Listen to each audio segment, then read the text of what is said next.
Ini untuk semua aspek. Saya berikan ijazah amalan dari guru-guru kami juga untuk semua aspek. Jadi kalau ilmu insya Allah meningkat lebih kuat, kalau bisnis, kalau bekerja itu lebih lancar dan dilindungi oleh Allah, ya berkah. Kalau di birokrasi, di kedudukan, di apapun, itu pun diangkat oleh Allah dengan cara yang baik dan terhormat. Ya, karirnya di semua aspek. Satu sholat amalannya. Nah, bukan yang biasa. Bukan yang biasa. Kalau bisa jaga yang 40 rakaat. Yang sering saya sampaikan. 17 rakaat sholat fardu. Sudah? 12 rakaat rawatib. 11 rakaat yang tahajud. Jumlahnya 40. Ya. 17 rakaat sholat fardu. Kalau ini wajib. Kalau wajib standar. Ya. Mau kaya, mau tidak, ya sholat 17 rakaat juga. Mau pintar, mau tidak, 17 rakaat juga. Jelas ya? Rumusnya 24, 4, 3, 4. Ya, itu ya, nomor aksesnya. 24, 4, 3, 4. 2 subuh, 4 zuhur, 4 asar, 3 maghrib, 4 isya. Ya, jangan sampai miskol. Kalaupun miskol harus khairayyarah. Ya kan? Bukan syarrayyarah. Baik, pasti yang miskol muadzin. Allahu akbar, khairayyarah. Ya. Baru adzan belum qomat syarrayyarah. Ya? Oke. Teruskan, yang 12 itu hadisnya sahih. Perhatikan baik-baik.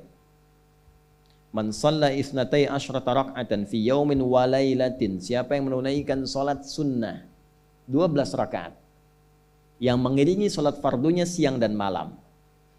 Sudah arba'an qabla dhuhri, 4 rakaat sebelum zuhur.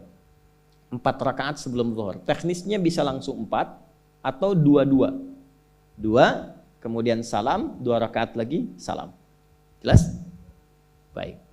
Kemudian arba'an qabla dhuhri, rak'ataini ba'daha, 2 rakaat setelahnya. Setelah zuhur 2 rakaat.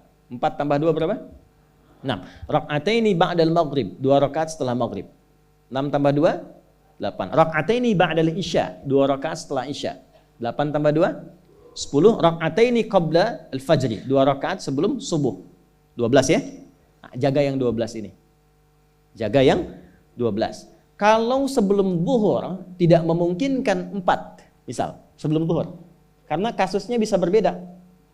Ada Ibnu Umar, Abdullah bin Umar radhiyallahu taala anhuma menemukan kasus berbeda seperti Anda di kantoran waktu singkat saat Ramadan, kan? Dapatnya cuma mungkin 2. Maka ada hadis dari Nabi sallallahu alaihi wasallam, riwayatnya Ibnu Umar. Qala au kama qala hafidtu an Rasulillah sallallahu alaihi wasallam 10 rakaat. Saya hafal dari Nabi 10 rakaat. Kalau tidak sempat sebelum zuhur 4, boleh 2. Nah, dari Ibnu Umar ini sebelum zuhurnya 2 rakaat. Sebelum zuhurnya berapa? 2 rakaat. Jadi kalau bisa 4, kalau tidak memungkinkan berapa? 2. Orang yang terbiasa 4, lalu karena kondisi tertentu dia mengerjakan 2, tetap dicatatkan oleh malaikat 4 jumlahnya. Dari mana dalilnya? Hadis. Idza maridal abdu aw safar kutiba lahu misla ma kana alaihi muqiman sahiha. Kalau seseorang sakit atau bepergian jauh atau dia sedang punya uzur syar'i seperti 2 hal tadi dan tak mampu melakukan amalan rutinnya seperti biasa, maka tetap dituliskan pahalanya sempurna seperti rutin dan mukimnya. Contoh, ibu mohon maaf ya bu ya, mohon maaf. Perempuan dalam keadaan suci, sholat subuhnya berapa rakaat? 2, ya 2 kan nggak mungkin 3 kan? Baik ya, 2 rakaat. Sholat qabliyahnya berapa rakaat? 2 rakaat. Baik. Setelah itu baca Quran nggak? Alhamdulillah. Misal 1 halaman, kan? Misal. Ibu kerjakan saat suci. Saat sedang tidak suci, masa haid tiba, sholat tidak? Tidak. Baca Quran tidak? Nah, kalau punya kebiasaan sholat, baca Quran, dan tiba masa haidnya, itu pahalanya tetap dituliskan sesuai kebiasaannya. Ya, urutkan lagi, kita agak cepat masuk ke dalam pembagiannya. Detil pada pembahasan ini, 1 sholat 40 rakaat. Sudah? Yang fardu sudah dalilnya, yang rawatib sudah, terakhir yang 11 rakaat yang sholat malam. Ya, 11 rakaat yang sholat malam. Nah ini 11 rakaat ini bisa warming up dulu 2 rakaat tanpa baca surat Al-Fatihah saja. Di Allahu Akbar langsung Al-Fatihah. Tidak pakai iftitah, tidak pakai surat selain Al-Fatihah. Allahu Akbar, ya, a'udzubillahi minasyaitonirrajim. Bismillahirrahmanirrahim. Alhamdulillahirabbil alamin sampai waladhdallin, selesai amin langsung rukuk. 2 rakaat. Seperti itu. Itu namanya khafifatain. 2 salat ringan warming up untuk persiapan supaya hatinya itu bisa khusyuk, badannya bisa agak anget sebelum memulai tahajud. Barulah kemudian tunaikan 2 rakaat setelah itu, 2 rakaat setelah itu, 2 rakaat setelah itu, ujungnya tutup dengan 1. Ya, itu riwayatnya ada di dalam riwayat Abu Daud, nomor hadis 1367 dari Ibnu Abbas radhiyallahu taala anhuma. Ya, juga disampaikan dalam riwayat Ibnu Umar radhiyallahu taala anhuma ketika beliau mengatakan dari Nabi sallallahu alaihi wasallam, "Salatul laili mathna mathna, fa idza khasya ahadakumul fajra falyutir rak'atan wahidah." Kalau pengen mulai tahajud 2 rakaat dulu sampai merasa enak. Dan tolong ingat ya, tolong nggak usah panjang-panjang dulu suratnya. Untuk berlatih 11, mulai dengan 2 dulu. Kalau belum sempat 11, 2 dulu. 2 rakaat aja. Tolong mohon jangan paksa tambah 2 rakaat. Itu pun bangunnya jangan terlalu malam. Jangan terlalu awal malam. Bangun 4 kurang seperempat. Jam 4 kurang seperempat. Karena hadisnya mengatakan ada persiapan sebelum wudu.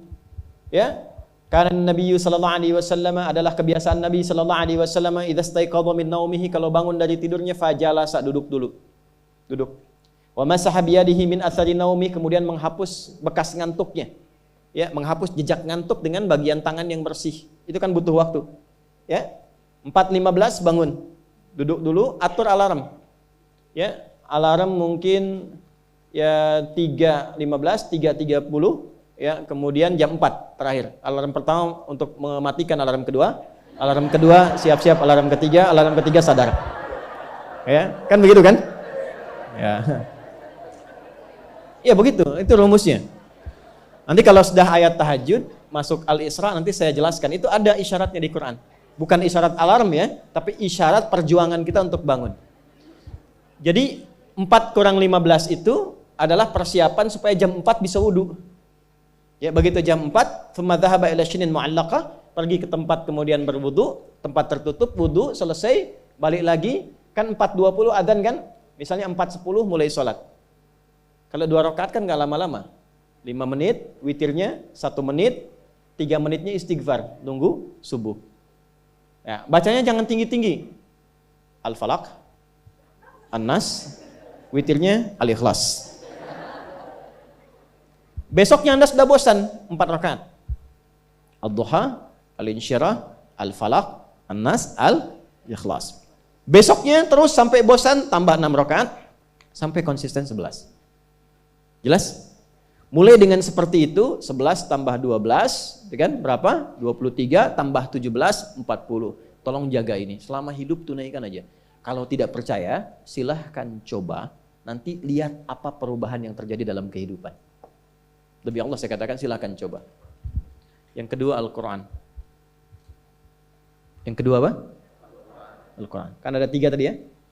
1, salat. 2, Al-Quran. Jangan lewatkan 1 hari tanpa baca Al-Quran. Walaupun hanya 1 ayat.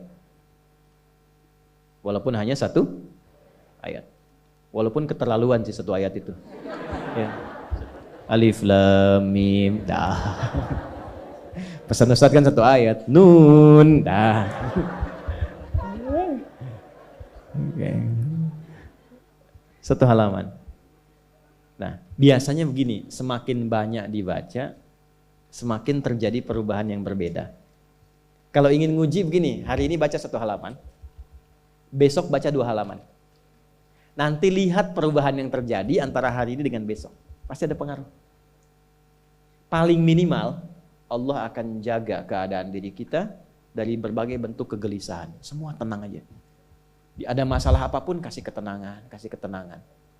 Dan ketenangan itu paling mudah melahirkan solusi. Jelas? Oke, 2, Al-Quran. 3, jaga wudhu. Gak pakai jaga wudhu. 1, sholat. 2, Al-Quran. 3 apa? Jaga wudhu. Apa dampak psikologisnya jaga wudhu? Tidak ingin batal wudhunya. Kalau orang tidak ingin batal, maaf kalau kebanyakan bohong batal tidak? Maksiat? Tuh, itu batal maknawi. Makanya orang punya wudhu itu pasti kalau dia selalu jaga wudhunya akan terjaga dalam kebaikan. Karena fungsi wudhu salah satunya mencegah maksiat. Itulah sebabnya setelah wudhu kita doa taubat. Coba selesai wudhu kok taubat?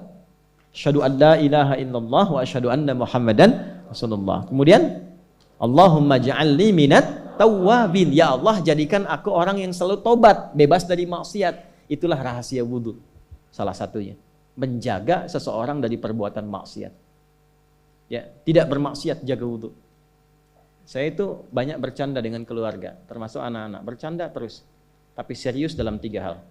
Salat, Quran, dan jangan pernah bermaksiat. Itu kalau anak saya itu pegang, Bu, Pak, ini cerita aja ya.